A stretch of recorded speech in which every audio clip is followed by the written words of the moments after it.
બોલ સદગુરુ મહારાજની જય। આજ રોજ ગુરુ પૂર્ણિમાનો પાવન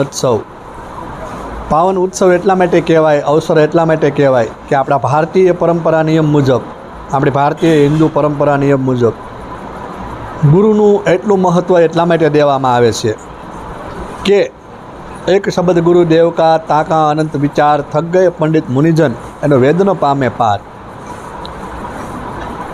ગુરુ હરેક ક્ષેત્રમાંથી હોઈ શકે, ગુરુ કાંઈ માત્ર અધ્યાત્મ વિષયમાં હોય એવી વાત નથી, ગુરુ હરેક ક્ષેત્રમાં હોય છે। આખા ભારતમાં ખાલી માત્ર અધ્યાત્મ વિષયને લઈને ગુરુ પૂર્ણિમા ઉજવવામાં નથી આવતી, પણ જે કોઈ બિઝનેસ લેવલમાં કોઈ પણ એને ગુરુ બનીને આગળ વધાર્યા હોય, ખેલકૂદમાં પણ આગળ વધાર્યા હોય, પછી ગમે કોઈ ઇન્ડસ્ટ્રીઝમાં પણ આગળ વધાર્યા હોય, હર કોઈ ક્ષેત્રમાં જે કોઈ યોગદાન આપ્યું હોય અને જે કોઈ એને એ પ્રકારથી એને માહિતી આપી હોય, એને મદદ કરી હોય અને એને વ્યવસ્થિત બધું સમજાવ્યું હોય તો એ પણ એક ગુરુ છે। વિદેશના ઘણા લેખકો, વિદેશના એક ઓસ્ટ્રેલિયાથી એક માર્કર બેરી નામના એક પત્રકાર આવ્યા અને એને પ્રશ્ન પૂછવામાં આવ્યો, એને પૂછ્યું, પત્રકારને પ્રશ્ન પૂછ્યો, પત્રકારે લેખકને પ્રશ્ન પૂછ્યો માર્ક બેરીને કે તમે ભારતમાં ઘણા સમય તમે રોકાણા તો ભારતમાં તમને બધે કરતાં કયો ફેસ્ટિવલ, કયો ઉત્સવ તમને સારો લાગ્યો? તો એણે કીધું કે ગુરુ પૂર્ણિમા। હવે ત્યાંના વિદેશના માણસોને એમ થયું ગુરુ પૂર્ણિમા એટલે શું એ કે, કારણ કે ત્યાં તો કંઈ ગુરુ પૂર્ણિમા જેવું ઉજવાતું નથી, એટલે એણે વર્ણન કર્યું કે ભારત એક એવો દેશ છે કે એ માત્ર અધ્યાત્મ વિષયમાં નહીં પણ હરેક ક્ષેત્રમાં ગુરુનું મહત્ત્વ ધરાવતા હોય અને ગુરુ પૂર્ણિમાના દિવસે એના ગુરુનું મહત્ત્વ આપી અને એનું પૂજન કરે, એનું અર્ચન કરે અને એની પાસેથી આશીર્વાદ પ્રાપ્ત કરે। આપણી પશ્ચિમી સંસ્કૃતિમાં આ નથી। પશ્ચિમી સંસ્કૃતિ આપણી એમ સમજે છે કે અમને જે કાંઈ વસ્તુ મળી છે કે અમને જે કાંઈ ફળ પ્રાપ્ત થાય છે એ અમારામાં ટેલેન્ટ હતું, અમારામાં હતું એટલે અમને મળ્યું છે, જ્યારે ભારત એમ નથી કહેતો। ભારત એમ કહે છે કે જે કાંઈ વસ્તુ, જે કાંઈ ઘટના બને છે, જે કાંઈ અધ્યાત્મ હોય કે ચાહે ગમે એ ક્ષેત્રમાં હોય એ કોઈ માર્ગદર્શક વિના થાય નહીં, એટલે એને એ ગુરુ માને। એટલે કે મને ભારતમાં બધે કરતાં વધારે તહેવાર ગમ્યો હોય તો ગુરુ પૂર્ણિમા। ગુરુ પૂર્ણિમાના દિવસે સદગુરુના ગુણ સંતોએ એટલા માટે ગાયા કે ગુરુ છે એ કોઈ માત્ર વ્યવહારિક જગત હલાવવા માટે થઈ કે કોઈ આપણા સાંસારિક કાર્યો કરવા માટે થઈ એટલા માટે કોઈ ગુરુ બનાવવામાં આવતા નથી। ગુરુ તમારા આ જે મનુષ્ય દેહ મેળો છે એ મનુષ્ય દેહનો જન્મ મરણના ભેદ મટાડવા માટે, જન્મ મરણનો ભ્રમ ભાંગવા માટે, આવન જાવનના ફેરા મટાડવા માટે એટલા માટે ગુરુ કરવામાં આવે છે। અને મહાપુરુષો સંતોએ જેને જેને ગુરુ કર્યા અને એ ગુરુ કર્યા બાદ જેને જેને એને મુક્તિપદ, મોક્ષપદ, નિર્વાણપદ, આવન જાવનના ફેરા, આજે જમના ફેરા જે છે એમાંથી એને મુક્ત કરાવ્યાને એવા સંતોએ એના ગુણગાન ગાયા। કેવા ગુણ ગાયા? ગુરુ તારો પાર ન પાયો। કોઈ સંતોએ એમ કીધું, કોઈ સંતોએ એમ કીધું ધન ગુરુ દાતા મારા, ધન ગુરુ દેવા। ગુરુ છે એ દાતા છે, દાતા હું લેવા કે કોઈ આપણને ધન આપી દે, કોઈ આપણને વૈભવ આપી દે, કોઈ આપણને પદ આપી દે, કોઈ આપણને ગમે એટલું આપી દે, પણ ગુરુ જે આપણને આપે છે એ અભયદાન આપે છે, અભયપદ આપે છે। એ જે અભયપદ છે અને એ જે અભયદાન છે એનું મહાપુરુષો સંતોએ એને મહત્ત્વ એટલા માટે આપ્યું ગુરુના, એટલે ગુરુના ગુણ ગાયા। કેમ કે ખાલ રે પડાવો મારા શરીર ધની, આ શરીર છે એની હું આખી ખાલ પડાવું અને એની કંઈ મોજડી સીવડાવી, એની ઉપર સોનેરી રંગ ચડાવું તોય મારા ગુરુના તોલે ન આવે, કારણ કે ગુરુએ મને એવી વસ્તુ પ્રાપ્ત કરાવી છે, ગુરુએ મને એ પદ ઉપર મને લઈ ગયા છે।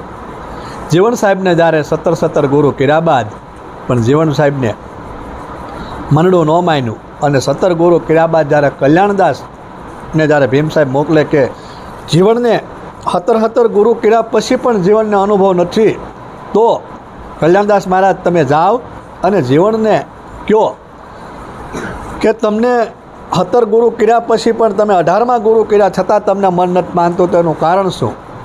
અને પછી કલ્યાણદાસ મહારાજ ભીમ સાહેબ જે પત્ર મોકલે છે એ પત્રના માધ્યમથી કલ્યાણદાસ મહારાજ એને વ્યક્તિગત ઠપકો આપ્યો કે હે જીવન, તમે ગુરુ કર્યા પણ ગરજ વિનાના કર્યા, ગરજ વિના જ્ઞાન ન ઉપજે।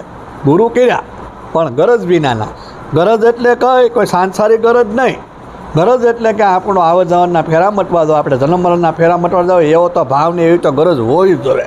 અહીંયા જે કોઈ આવે મારા સાનિધ્યમાં એને તમામને આ લક્ષ્યને આ ભાવ હોવો જોઈએ. ગુરુ કોઈ વ્યવહારિક કાર્ય માટે છે ને ગુરુ કરવામાં નથી આવતા. ગુરુ કર્યા પણ ગરજ નહીં, ગરજ વિના ક્યાંથી આવે રે. ગુરુ વિના અને ભક્તિ વિના જો કોઈ નર ભક્તિ કરે ને તો એ નર કે એ નહીં નર કે નહીં નારીમાંય કે એ માણસ તો એ નરમાંય નથી નારીમાંય નથી. એમ જીવણ સાહેબને કલ્યાણદા મારા ઠપકો આપે અને કહે કે ગુરુ વચને તમે હૃદય ધરો, કાં ફરો છો તમે આમ ફૂલા ફાયલા? ગુરુ વચન તમે હૃદય ધરો. ગુરુ વચન આપણને મળ્યા બાદ, ગુરુનો શબ્દ મળ્યા બાદ એને આપણે હૃદયે, એને ભાવથી અને એને પ્રેમથી હૃદયે ધરવું પડે.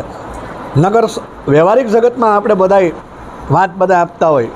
નાનકડો એક દ્રષ્ટાંત આપું. એક ગુરુ હતા, એણે એના શિષ્યને કીધું કે હું તમને એ કે આજે હું ઉપદેશ આપું છું, આજ તમને હું નામ આપું છું. આપણે નામ કહીએ, શસ્ત્ર નામ કહીએ, વચન કહીએ, સાર નામ કહીએ, 5 નામ કહીએ, 2 નામ કહીએ, 1 નામ કહીએ, જે નામ કહીએ. એ કે આજ હું તમને એ કે વચન આપું છું, એવું હું આજ તમને નામ આપું છું. તો કે વાંધો નહીં, પણ હું જે નામ આપું એ તમારે કોઈને કહેવાનું નહીં. અને પછી સાધકને તો ગુરુ પર ભાવ બહુ હતો. 6 મહિનાથી સાધક ત્યાં ગુરુના સાનિધ્યમાં હતો. ગુરુ મહારાજે પછી એને એકાંતમાં બેહાડી અને કીધું કે હાલે હું તને જે નામ આપું છું. પછી એને કીધું કે ઓહમ સોહમનું નામ આપ્યું, ઓહમ સોહમ. અને આ તું કોઈને કહેતો નહીં ને આ નામ તું જપજે, આ નામનું તું સ્મરણ કરજે. શિષ્યને તો ભાવ છો પ્રગટ છો, અને શિષ્યને એમ છે ગુરુએ મને નામ આપ્યું, ગુરુએ મને સ્મરણ આપ્યું, એમ કરવા માંડ્યા. પણ ગુરુએ કીધું કે આ તારે કોઈને કહેવાનું નહીં અને તારે કાંઈ બોલવાનું નહીં. સમય ગયો, અલગ અલગ સંપ્રદાય, અલગ અલગ ધારા, અલગ અલગ વ્યક્તિ હારે મળવાનું મુલાકાત થતું હોય એટલે પછી ઔપચારિક રીતે જે સત્સંગ કરતા વાત કરે કે અમારા ગુરુએ આપ્યું. ને ઘણા તો ઓહમ સોહમ સમરણની વાતો પણ કરતા હોય કે સંતોએ વાણીમાં કીધું ઓહમ સોહમ શબ્દ નાભીથી ઉઠે, સુંદર શિખરગઢ જાય. આવા મુદ્દા એણે લીધા કે સંતોએ તો બધું ઓહમ સોહમનું ખુલ્લી વાત કરી. ઘણી સંપ્રદાયવાળા, ઘણા ગુરુ ઘણા વાતો કરે કે ભાઈ ઓહમ સોહમ તો ત્યાં ન પહોંચી શકે, ઓહમ સોહમ તો અહીંયા પીડા રહી. આવું એને મનમાં શંકા ઉત્પન્ન થઈ. શંકા ઉત્પન્ન થઈ એટલે પછી 6 મહિના શા એટલે એને કાંઈ પ્રકાશ છો નહીં, કાંઈ એનો અનુભવ છો નહીં. એટલે પછી ગુરુના દ્વારે પાછો એને ગયો તો આમ સમૂહમાં જેમ આપણે પ્રોગ્રામ હતો એમ બધાય એકારે સાધકો બધાય ઓહમ સોહમનો ઉચ્ચાર કરતા હતા. ઓહમ સોહમનો ઉચ્ચાર કરતા એટલે સાધકને એમ થયું આ તો બધા જાહેરમાં બોલે છે અને આ તો બધાય આપે છે ને મને તો કાંઈ આપ્યું નહીં, મને તો આ જ આપ્યું, મને ક્યાંથી પ્રકાશ થાય? એટલે એને ગુરુને કીધું ગુરુ મહારાજ તમે જે વસ્તુ આપી છે એ વસ્તુ બરાબર નથી, એ ખોટી છે અને આ તો બધાય જાણે છે, બધાય બોલે છે. ગુરુદેવે કીધું વાંધો નહીં કે એને પછી બોલાવી અને એને કીધું કે મેં તને જે વસ્તુ આપી છે ને એની હવે આપણે કિંમત શું છે એ કિંમત કરીએ. પછી એણે એક પથ્થર આપ્યો. એ કે હાલે આ પથ્થર જે છે આ પથ્થર લઈને તું જા, પણ આ પથ્થરની જે કિંમત આવે ને એ તારે વેચવાની નથી. એ પથ્થર તારે વેચવા નથી, ખાલી કિંમત કરાવવાની છે. તો એને પથ્થર આમ 500 ગ્રામ આસપાસ પથ્થર આપ્યો. એટલે ત્યાં ગયો, સવારના પરમાં શાકભાજીવાળા હતા, એણે કીધું કે ભાઈ શાકભાજી શું ભાવે આપ્યા? તો કે આ છે ભાઈ કે મારી પાસે પૈસા નથી પણ આ વસ્તુ છે પથ્થર. તો આમ પથ્થર જોયો લોટકો પથ્થર તો સારો આમ દાણિયા જેવો. એટલે એણે એમ કીધું કે ભાઈ આ તો મારે આનું એટલું 500 ગ્રામ રીંગણા આવે. તાકે મારે રીંગણા નથી જોતા. તાકે તો હું આખો ટોપલો થોડો હાલો આગળ જાઉં. થોડાક આગળ આવ્યા એટલે કુંભાર પાસે ગયા. કુંભારને પથ્થર બતાવે, પથ્થર સારો. કુંભારને એમ થયું પથ્થર સારો છે લોટકો. એ કે આનું શું આવે? તો કાંઈ નહીં, આને ભાવ જે કાંઈ તાવડી કે જે કાંઈ આવે એ તમે લઈ લો. કે એમ નહીં, તો કે હું આ બધા માટલાને થોડા આવે. થોડાક આગળ ગયા. ત્યાંથી આગળ ગયા એટલે પછી વણાટ કામ કરતા રહ્યા. વણકર પાસે ગયા તો એણે એને ભાવ કર્યો. તો એણે કીધું આના ભાવમાં હું તમને એ કંઈ રૂ આપું કે અથવા કાપડ આપું. એ કે એમ નહીં, તો કે આખો ટાંકો થોડો મળે પથ્થરના ભાવમાં. એમ કરતાં આગળ ગયા. મિસ્ત્રી પાસે ગયા. મિસ્ત્રીએ એની કિંમત કરી. કરતાં હોની પાસે ગયા. હોની જે ઝવેરી ઓરિજિનલ ઝવેરી હતો એને કીધું. ઝવેરીએ આમ જોયું એટલે એણે કીધું આની શું કિંમત? એ કે આની કિંમત તો મારી દુકાનમાં હું નહીં ચૂકવી શકું ને નગર શેઠ છે એ નહીં ચૂકવી શકતા. કે કેમ? એ કે આ પથ્થર છે ને પથ્થર નથી. આ પથ્થર એ કે નીલમ હીરા માણેક પથ્થર છે. આ કોઈ સામાન્ય પથ્થર નથી. આ પથ્થરની કિંમત ન કરી, આને પારસ કહેવામાં આવે. હે કે હા. પછી ગુરુ પાસે આવે. ગુરુ કે શું કીધું? કે જે વ્યક્તિ પાસે ગયો, જેવા વ્યક્તિ પાસે ગયો, જેનો જેવો વ્યવસાય હતો, જેની બુદ્ધિમતી હતી, એવો એને ધંધા પ્રમાણે એની કિંમત કરી. તો કે પાકો ઝવેરી મળે જો એની કિંમત થાય એમ. મેં તને જે ઓહમ સોહમ આપ્યું છે એ મેં તને આપ્યું છે, પણ તને કિંમત વ્યક્તિ કોણ કરે, કેવી કિંમત કરે છે એની ઉપર નિર્ભર રહે છે. તે હું કિંમત કરી. આ બધાય જે કાંઈ બોલે છે, જે બધા જાણે છે, પણ એ હવની માત્રા પ્રમાણેની કિંમત થતી હોય. શબ્દ દેનાર કોણ છે એ મહત્ત્વ છે. શબ્દ બધાય ગુરુ હરકા આપે છે. શબ્દ બધાય બોલતા હોય છે, હું બોલું, તમે બોલું, પણ શબ્દ કોણ બોલી રહ્યો છે અને શબ્દ કોણ આપી રહ્યો છે એ મહત્ત્વનું હોય છે. એ શબ્દની આપણે કદર કરવી પડે. એટલે કીધું એક શબ્દ ગુરુ દેવ કા તાકા અનંત વિચાર થક ગયે પંડિત મુનિજન એનો વેદ ન પામે પાર. એ ગુરુદેવનો શબ્દ છે ને તમારે હૃદય ધરવો પડે.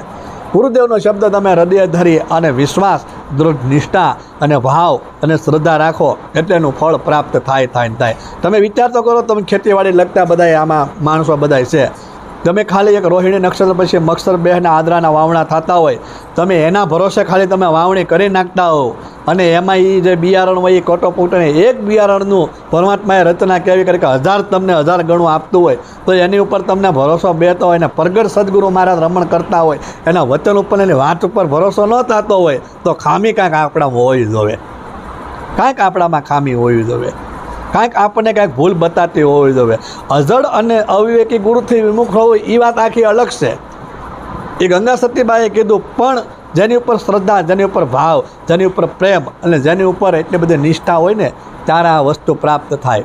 જ્યારે જીવન સાહેબને પછી કલ્યાણદાસ મહારાજે જ્યારે ઠપકો આપ્યો એટલે પછી જીવન સાહેબને એમ થયું કે મળો આ તો ભૂલ પડી, અને પછી એને આ વાણીના શબ્દો એને કહે પત્રમાં, હે જીવન જીવને જ્યાં રાખીએ જ્યાં વાગે અનહદ તુરા, ઝિલમલ જોતું જળહળે વર્ષે નિર્મળ નૂરા.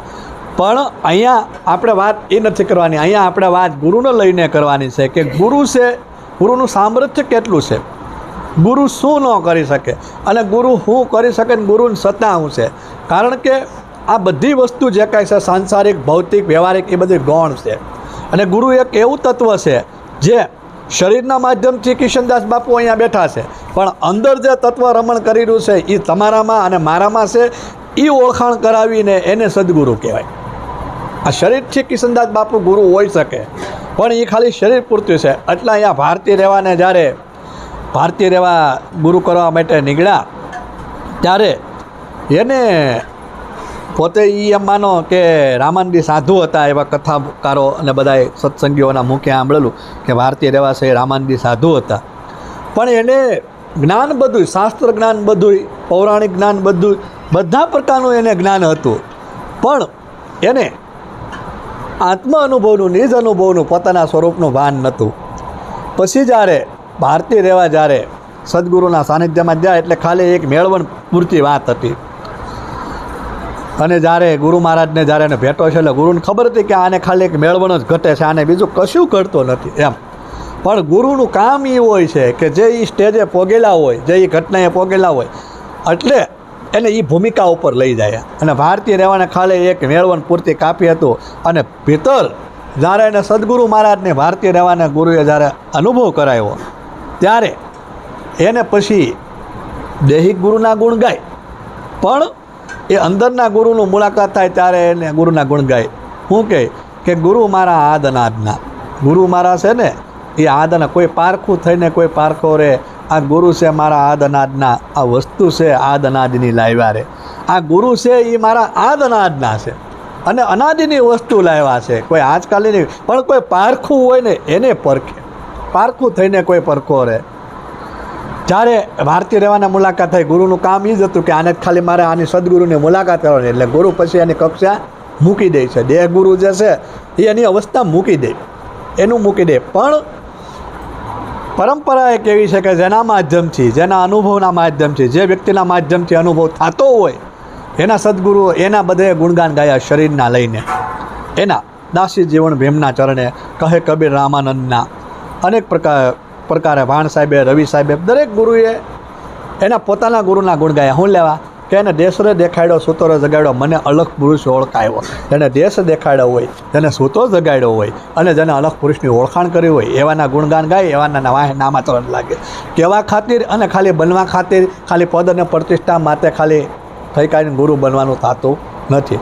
ગુરુ તો આદ અનાદનો છે ને, એની જેને મુલાકાત થઈ હોય ને એ કરાવી શકે. હું ઘણીવાર એક દૃષ્ટાંત આપું કે જેને પ્રાણની ગતિની ખબર હોય એ પ્રાણની ગતિ કરાવી શકે, જેની સુરતા એક્ટિવિટી થઈ હોય એ સુરતા એક્ટિવિટી કરાવી શકે, જેને નિજ સ્વરૂપની ઓળખાણ થઈ હોય એ નિજ સ્વરૂપની ઓળખાણ કરાવી શકે, જેને પિંડ બ્રહ્માંડ પાર ભેદન કર્યું હોય એ પિંડ બ્રહ્માંડ પાર ભેદન કરી શકે, જેને આત્મતત્વની ઓળખાણ થઈ હોય એ આત્મતત્વ ઓળખાણ કરાવી શકે. જેને કાંઈ ઓળખાણ ન થયું ને ખાલી શાસ્ત્ર લેવલે ખાલી વાંચન કરી લે, બુદ્ધિથી સત્સંગ કરવા મળે, ખાલી સાંભળી લે, એથી કોઈને કાંઈ જ્ઞાન પ્રાપ્ત થતું નથી.